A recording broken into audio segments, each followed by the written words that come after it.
ಇದು ಹಿಂದೆಂದೂ ಕಂಡು ಕೇಳರಿಯದ ಪ್ರಕರಣ. ದೇಶದಲ್ಲೇ ಮೊದಲು ನಡೆದಿರುವಂಥ ಅತಿ ದೊಡ್ಡ ಲೈಂಗಿಕ ದೌರ್ಜನ್ಯ ಹಗರಣ ಇದು. ಸೊ ಹಾಗಾಗಿ ಈ ಒಂದು ಪ್ರಕರಣಕ್ಕೆ ಸಂಬಂಧಪಟ್ಟಂತೆ ಸಾಕಷ್ಟು ಪ್ರತಿಭಟನೆ ಮೇಲೆ ಪ್ರತಿಭಟನೆ ಆಗ್ತಾ ಇದೆ. ಕೇವಲ ರಾಜ್ಯದಲ್ಲಿ ಅಷ್ಟೇ ಅಲ್ಲ, ಇದು ದೇಶದಲ್ಲೂ ಕೂಡ ಸದ್ದು ಮಾಡ್ತಾ ಇದೆ. ಸೊ ಈ ವಿಚಾರವಾಗಿ ಸಾಕಷ್ಟು ಪ್ರತಿಭಟನೆ ಆಗ್ತಾ ಇದೆ. ಜೊತೆಗೆ ತನಿಖೆಗೆ ಸಂಬಂಧಪಟ್ಟಂತೆ ಕೆಲವೊಂದಿಷ್ಟು ಟ್ವಿಸ್ಟ್ ಕೂಡ ಸಿಗ್ತಾ ಇದೆ. ಅಂದರೆ ಇವತ್ತು ಕೆಲವೊಂದಿಷ್ಟು ನಾಯಕರು ಮಾತನಾಡಿದ್ದಾರೆ, ಸ್ವತಃ ಕಾರ್ ಡ್ರೈವರ್ ಕೂಡ ಮಾತನಾಡಿದ್ದಾರೆ ಈ ಪ್ರಕರಣದಲ್ಲಿ ವಿಡಿಯೋ ರಿಲೀಸ್ ವಿಚಾರವಾಗಿ. ಸೊ ಅದರ ಒಂದು ಕಂಪ್ಲೀಟ್ ವರದಿ ಇದೆ ನಿಮ್ಮ ಮುಂದೆ. ಫೋಟೋಸು ವಿಡಿಯೋಸು ಎರಡೂ ನನ್ನ ಕೈಗಳು, ನಾನು ಅದಕ್ಕೆ ಜಡ್ಜ್ ಮುಂದೆ ಸಬ್ಮಿಟ್ ಮಾಡ್ತೀನಿ. D K Shivakumar, D K ಸುರೇಶ್ನ ಭೇಟಿ ಮಾಡಿದ್ದೆ ನಾನು. ಅಲ್ಲಿ ಸರ್ಕಾರ ಯಾರ್ದೈತೆ? ಕಾಂಗ್ರೆಸ್ದು. ಸರ್ಕಾರದ ಮೇನ್ ಮುಖ್ಯ ಕೀಪಿನ್ ಯಾರಿದ್ದಾರೆ ಅಲ್ಲಿ? ವಿಡಿಯೋ ಕೊಟ್ಟಿರೋದು ನಾನೇ ಎಂದ ಕಾರು ಚಾಲಕ. ಪ್ರಜ್ವಲ್ ರೇವಣ್ಣ ವಿಡಿಯೋ ಲೀಕ್ ಆಗಿದ್ದು ಹೇಗೆ ಅನ್ನೋದಕ್ಕೆ ಉತ್ತರ ಸಿಕ್ಕಿದೆ. 1 ವರ್ಷದ ಹಿಂದೆ ಕೆಲಸ ಬಿಟ್ಟಿದ್ದ ಕಾರು ಚಾಲಕ ಕಾರ್ತಿಕ್ ಈ ಬಗ್ಗೆ ಸ್ಫೋಟಕ ಹೇಳಿಕೆ ನೀಡಿದ್ದಾರೆ. ನಾನು ವಿಡಿಯೋ ಕಾಂಗ್ರೆಸ್ನವರಿಗೆ ಕೊಟ್ಟಿಲ್ಲ, ಬಿಜೆಪಿಗೆ ಕೊಟ್ಟಿದೆ ಅಂತ ಹೇಳಿಕೆ ನೀಡಿದ್ದಾರೆ. ದೇವರಾಜ್ ಗೌಡ ಹೊರತಾಗಿ ಯಾರಿಗೂ ವಿಡಿಯೋ ನೀಡಿಲ್ಲ ಎಂದಿದ್ದಾರೆ. ಈ ಮೂಲಕ ಪ್ರಕರಣಕ್ಕೆ ಟ್ವಿಸ್ಟ್ ಕೊಟ್ಟಿದ್ದಾರೆ. ಫೋಟೋಸು ವಿಡಿಯೋಸು ಎರಡೂ ನನ್ನ ಕೈಗಳು, ನಾನು ಅದಕ್ಕೆ ಜಡ್ಜ್ ಮುಂದೆ ಸಬ್ಮಿಟ್ ಮಾಡ್ತೀನಿ. ನಾನು ಯಾರಿಗೆ ತೋರ್ಸೋದಾಗಲಿ ಇನ್ನೊಂದಲ್ಲಿ ಏನೂ ಮಾಡಲ್ಲ. ಜಡ್ಜ್ ಮುಂದೆ ಕೊಟ್ಟರೆ ನಿಮಗೆ ಸ್ಟೇ ವೇಕೆಟ್ ಮಾಡೋದಕ್ಕೆ ನಿಮ್ಗೆ ಏನು ಕಾನ್ ರೀತಿ ತುಡುಕಾಗ್ದಾರೆ ನಾನು ನೋಡ್ಕೊಳ್ತೀನಿ ಅಂತೇಳಿ ಇದೇ ಬಿಜೆಪಿ ಅಭ್ಯರ್ಥಿ ದೇವರಾಜಗೌಡ ಅವರು ಹೇಳಿರ್ತಾರೆ. ಡಿ ಕೆ ಶಿವಕುಮಾರ್ಗೆ ಪೆನ್ ಡ್ರೈವ್ ನೀಡಿದ್ದೆ ಎಂದ ದೇವರಾಜ್ ಗೌಡ. ಈ ಮಧ್ಯೆ ಜಿ ಕನ್ನಡ ನ್ಯೂಸ್ ಜೊತೆ ಮಾತನಾಡಿದ ಬಿಜೆಪಿ ಮುಖಂಡ ದೇವರಾಜ್ ಗೌಡ, ಕಳೆದ 4 ತಿಂಗಳುಗಳ ಹಿಂದೆಯೇ ನಾನು ಪೆನ್ ಡ್ರೈವ್ ಅನ್ನ ಡಿಸಿಎಂ ಡಿ ಕೆ ಶಿವಕುಮಾರ್ಗೆ ನೀಡಿದ್ದೆ ಅಂತ ಹೇಳಿದ್ದಾರೆ. D K Shivakumar, D K ಸುರೇಶ್ನ ಭೇಟಿ ಮಾಡಿದ್ದೆ ನಾನು. ಅಲ್ಲಿ ಇದೇ ಅಭ್ಯರ್ಥಿಯಾದ ಸಿ ಎಸ್ ಪಟೇಲ್ ಮತ್ತೆ ಅನುಪಮ ಜೊತೆ ಕರ್ಕೊಂಡು ಹೋಗಿದ್ದೆ ಅಂತ ಅವನೇ ಒಪ್ಕೊಂಡವನಲ್ಲ. ಅಲ್ಲಿ ಈಗ ಉಲ್ಟಾ ಹೊಡಿತಾನ ಅವನು. ನಿಮ್ಮ ಮುಂದೆ ಅಡ್ಮಿಟ್ ಮಾಡ್ಕೊಂಡಿದ್ರಿ ವಿಚಾರ. ಅಡ್ಮಿಟ್ ಮಾಡ್ಕೊಂಡವನೇ. ಸೊ ಇವತ್ತು ಹೇಳಿದ್ನಲ್ಲ ಅವನಲ್ಲಿ ಕಾಂಗ್ರೆಸ್ ಇಂದ ನ್ಯಾಯ ಸಿಕ್ಕಿಲ್ಲ ಅಂತಂದ್ರೆ ಯಾರು ಕಾಂಗ್ರೆಸ್ ನ್ಯಾಯ ಕೊಡ್ಬೇಕಾಗಿದ್ದರು? ರಾಜ್ಯದಲ್ಲಿ ಸರ್ಕಾರ ಯಾರ್ದೈತೆ? ಕಾಂಗ್ರೆಸ್ದು. ಸರ್ಕಾರದ ಮೇನ್ ಮುಖ್ಯ ಕೀಪಿನ್ ಯಾರಿದ್ದಾರೆ ಅಲ್ಲಿ? ಎಸ್ಐಟಿ ತನಿಖೆ ಆರಂಭವಾದ ಬೆನ್ನಲ್ಲೇ ಸಿಎಂ ಸಭೆ. ಇನ್ನು ಪ್ರಜ್ವಲ್ ಪ್ರಕರಣದ ಹಿನ್ನೆಲೆಯಲ್ಲಿ ಎಸ್ಐಟಿ ತಂಡದಿಂದ ತನಿಖೆ ಆರಂಭವಾಗಿರುವ ಬೆನ್ನಲ್ಲೇ ಎಡಿಜಿಪಿ ಬಿಕೆ ಸಿಂಗ್ ಜೊತೆ ಸಿಎಂ ಸಿದ್ದರಾಮಯ್ಯ ಸಭೆ ನಡೆಸಿದ್ದಾರೆ.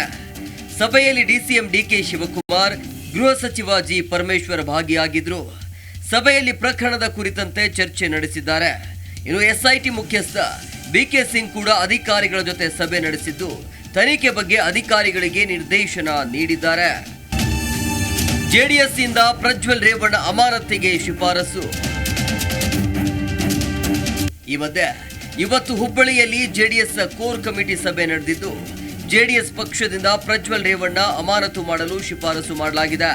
ಇನ್ನು ಅಮಾನತು ಶಿಫಾರಸನ್ನ ಜೆಡಿಎಸ್ ವರಿಷ್ಠ ಎಚ್.ಡಿ. ದೇವೇಗೌಡ ಅನುಮೋದಿಸಿದ್ದಾರೆ ಅಂತ ಹೇಳಲಾಗ್ತಿದೆ. ಈ ಮೂಲಕ ಪಕ್ಷಕ್ಕೆ ಆಗಿರೋ ಮುಜುಗರ ತಪ್ಪಿಸೋ ಪ್ರಯತ್ನ ನಡೆಸಲಾಗಿದೆ. ಏನು ಎಸ್ಐಟಿ ತನಿಖೆಯನ್ನ ಪ್ರಾರಂಭ ಮಾಡಿದೆ, ಅದನ್ನ ಸ್ವಾಗತ ಮಾಡಿದ್ದೇವೆ.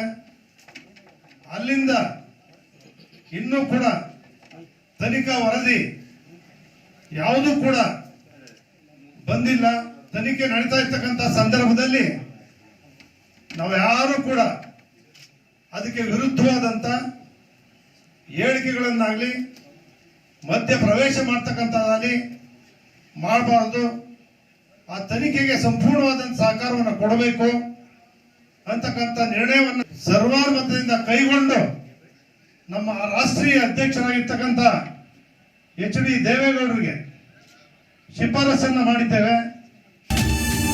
ಪೊಲೀಸರಿಂದ ವರದಿ ಕೇಳಿದ ರಾಷ್ಟ್ರೀಯ ಮಹಿಳಾ ಆಯೋಗ. ಇನ್ನು ಪ್ರಕರಣಕ್ಕೆ ಸಂಬಂಧಿಸಿದಂತೆ 3 ದಿನಗಳ ಒಳಗೆ ವರದಿ ಸಲ್ಲಿಸುವಂತೆ ಕರ್ನಾಟಕ ಪೊಲೀಸರಿಗೆ ರಾಷ್ಟ್ರೀಯ ಮಹಿಳಾ ಆಯೋಗ ಸೂಚನೆ ನೀಡಿದೆ.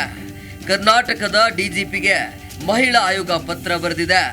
ಆರೋಪಿಯನ್ನ ಶೀಘ್ರ ಬಂಧಿಸಿ ಕಠಿಣ ಕ್ರಮ ಕೈಗೊಳ್ಳುವಂತೆ ಒತ್ತಾಯಿಸಲಾಗಿದೆ.